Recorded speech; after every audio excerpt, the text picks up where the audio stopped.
નદીનો પ્રવાહ જતો હતો ને પ્રવાહમાં એક હરફ તણાતો જતો હતો. હવે કિનારા ઉપર એક ડેડકો મોજથી બેઠેલો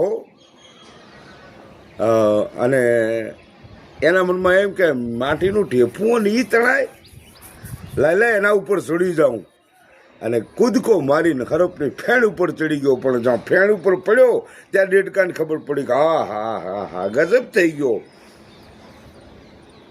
મોતના મુખમાં આવી ગયો છું.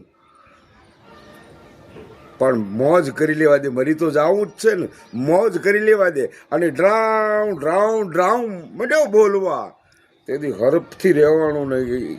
અને પછી એણે કીધું કે એ ડેડકા, તારી શું ઓકાત, તારી શું તાકાત કે મારી ફેણ ઉપર ચડી અને તું ડ્રાઉં ડ્રાઉં ડ્રાઉં બોલી બોલીને મોજ કરી રહ્યો છે.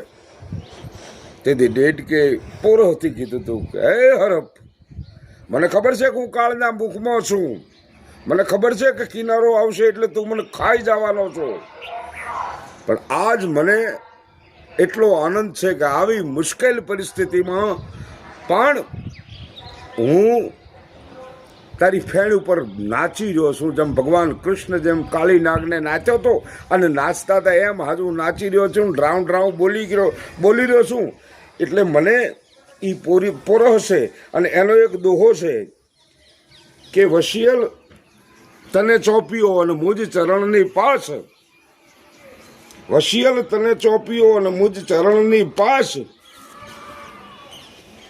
પણ બે ઘડી રમાડું દલડું, પછી તારે ખાવો હોય તો ખાસ, પછી તું મને ખાઈ જાજે. મને ખબર છે કે તું ખાઈ જવાનો છે, પણ મને આજ મારી મોજ કરી લેવા દે. એમ જીવનની ગમે તેવી પરિસ્થિતિ હોય અને મિત્રો જીવનની મોજ કરી લેવી, બાકી તો ઠાકર કરે એ ઠીક.